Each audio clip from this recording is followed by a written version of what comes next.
После јавните закани од нашиот колега, сакаме јавно да го осудиме таквото однесување и сакаме да апелираме на смиреност и сакаме да му укажеме на нашите граѓани дека во иднина треба да го ценат сето тоа што ние го работиме како советници, да ги мерат нашите одлуки, нашите постапки како советничка група,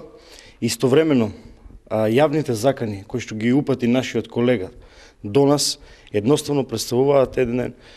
историски момент во историјата на функционирањето на општина Кавадарци и на Советот. Ние сме згрозени од таквите постапки, ние јавно го осудуваме тоа и апелираме во иднина да не се случуваат такви работи. Секој дополнителен изговор би бил